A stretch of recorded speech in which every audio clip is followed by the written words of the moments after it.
be interesting. It's going to be kind of funny and unique. And so we wanted to bring you people around, give you something to eat, and bring you to the Opryland Hotel, my friends. The Opryland. I have been in all 50 states. I have been around the world. This is the first hotel I've ever been into that when you check in, you need a GPS. You have got to be kidding. To make it to this event tonight, I left this morning. I had to track an animal along the way. I got dehydrated. Now I know why they built a river in the middle of this place so that if you run out of water, you have a place to go. Only in Tennessee would they say, you know what, nice hotel, billions of dollars, but we need a place to fish. That's what Tennessee is to me. Now, I know this isn't about just Tennessee, it's about Israel. But Tennessee reminds me of everything that people have said when they come up here about what America was. That blue-collar, pull-yourself by that bootstrap type of people. They took care of themselves, their neighbors. And let me tell you why I love Tennessee, because they hunt, they fish, and they don't apologize for it. And that's why I love coming to Tennessee. That's America. That's who we were. Self-sufficient. I am sick up to here with this political correct. Don't shoot the animals, they might get their feelings hurt. This is Tennessee. They don't even pretend to be animal rights activists. These people will see the bunny, shoot it, eat it, make a hat. I'll have to keep money. Yeah, that sure was a keeper. That a snake? No, that's a boot right there. Put that on. That's America. Shoot it, eat it, you got a head left over, hang it on your wall. That's what made us great. We had to know who we were. And the biblical mandate about who America was by our founders, that our rights, which we would have written out in the Bill of Rights, were not created by man. They were created by God. That's what they said. One person knows. He's right. All the other people like, what is he talking about? I want to find that fishing hole. But that's what they said. The founding fathers knew that to build this nation, it wasn't going to be easy, but yet they promised they would give you the opportunity. Remember that, life, liberty, and the pursuit of happiness. You can try to get happy. If you don't get there, your fault. I don't owe you anything. Federal government owes you nothing too. We will give you the chance to try to make it on your own. Churches will help you, neighbors will help you, but it's up to you. And that's what we were taught, that we could go be anything. I say that because Israel had to do the same thing. They had nothing. And they made an amazing country. And so I'm so proud. I grew up in America, man. I grew up in church. You had to support Israel. There was no ambivalence, like, I wonder if we should. It was like, support Israel or go to hell.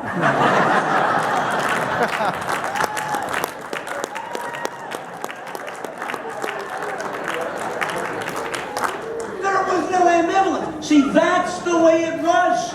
I grew up a Christian. I became saved in 4th grade. When you get saved in 4th grade, you know God a long time, but it makes for a real boring testimony. See, I don't know about my Jewish friends here, but growing up in Christian, you would see testimonies. People coming up telling what God had done. And I was 9. I had to embellish my testimony.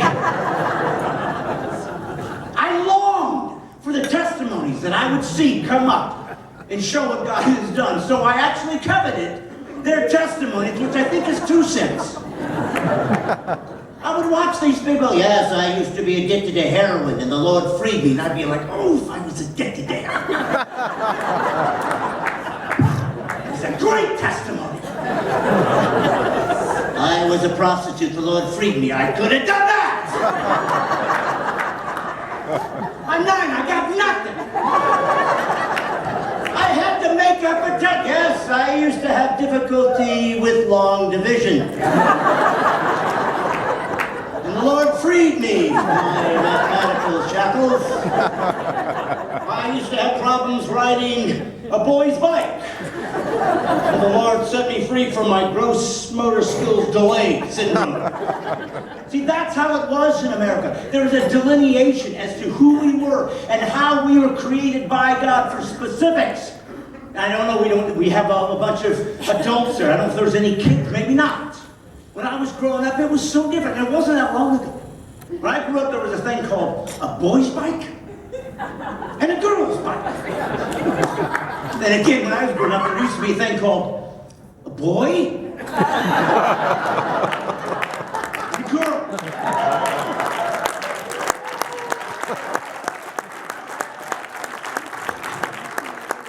I didn't realize that was going to get complicated.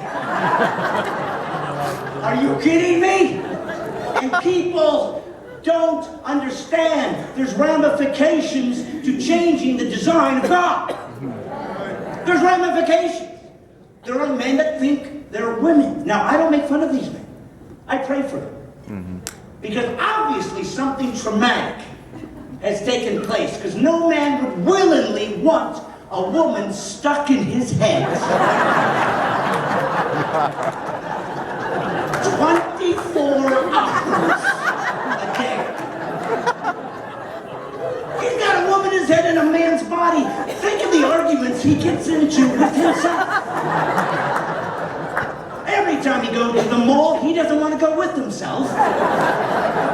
When he buys something, he gets mad because he spent too much. And after using the restroom, he doesn't know if he should put the seat up or down. He's in torment. Well, I feel sorry for this man. But I come here, and I come to Tennessee. You see, I had to move. I used to live in Southern California. Spent most of my life in California. The most wussified state in the United States of America. Thank you for that ringing. Thank you. I love that. He's polite while he put it. That's right. But he's a Christian guy. I'll do it sweetly, but that's true. I mean, if there was ever a state in this country that was going to take the original intent of the founding fathers and turn it on its head because they believe that whatever you desire becomes your right, it's California. They keep threatening to break off and fall in the ocean, but they never do. I mean, I don't want him to die. I just want him to float away.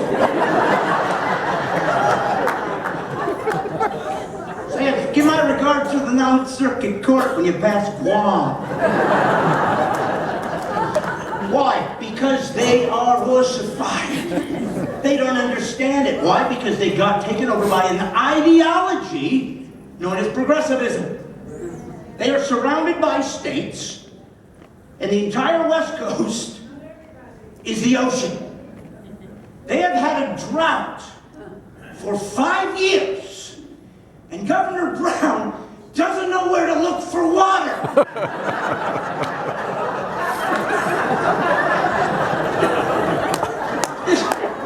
This progressive genius is literally saying, maybe we can buy it from Utah or Colorado. I'm thinking, hey, Jerry, look that way. Maybe you can spend a couple $1 million sending some scientists out into the ocean to find some water. You know, like Israel did. Like Israel did. And then, see, I see Israel as, obviously, way predates us, thousands of years. But then, of course, things went askew and they had to reconvene in 48. But, how about that 3,000-year history lesson in 3 seconds? Sure, all my Israeli friends are going to reconvene. That's what you call that?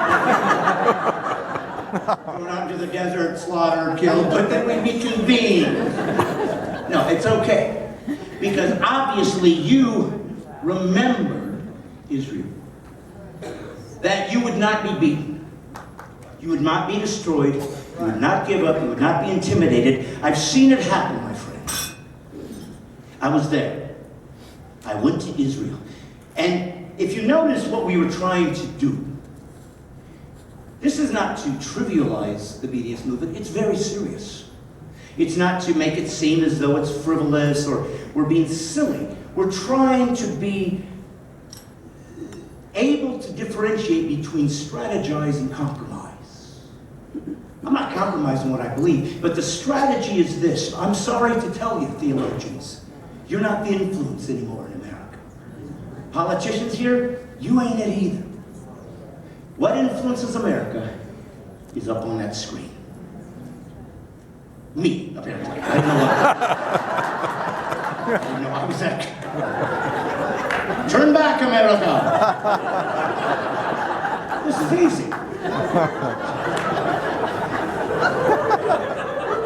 It just seems self-serving. I said, right there, and I thought it was a dramatic pause, and then there I was standing there going, it's me! So, but here's the deal. Here's the deal. The media.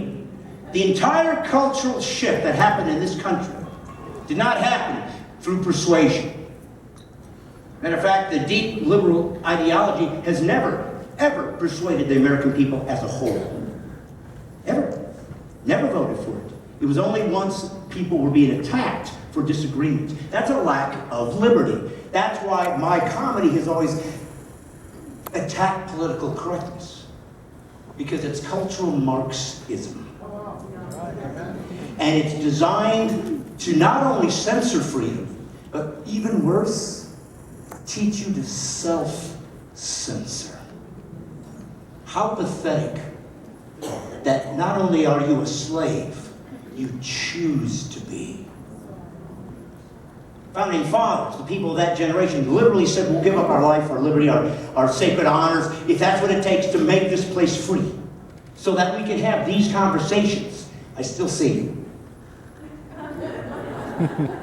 This poor woman was walking like this, like she went invisible suddenly. Because if you ever walk in front of 500 people, don't want to be noticed, just walk like this. That's how you do it. Quasimodo to the front, Quasimodo. I'm coming, master!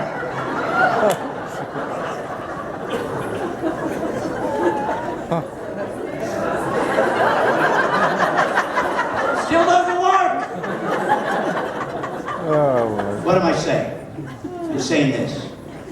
That what Lori and Stan have tried to do with their company, what I tried to do as a comedian, an actor, with the things that I do in the faith-based community, is to communicate in a way that's so unique, fresh, sophisticated. I'm tired of it, my friends. We're Christians. We used to leave the Sistine Chapel as our legacy. Now we leave puppet shows. Enough is enough. Either be prepared to be the best there was, or get out of the game. You're in the way.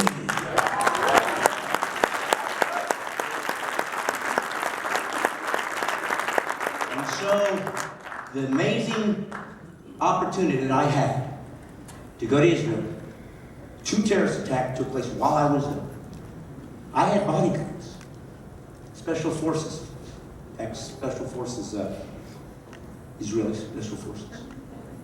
And 2 people, killed. And yet that evening, I see citizens just walking the streets in darkness by themselves, sometimes women. I couldn't believe it. And that's when I knew who Israel is. We will not be intimidated.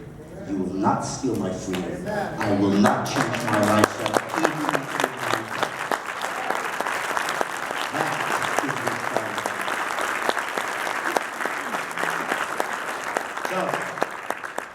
As I leave you with this, I would say once again, if you are access to media, please help us get this message out. If you have some ability to help invest or something so we can get into theaters, that's how it's got to work. If you're the bank, you got to help. That's your part.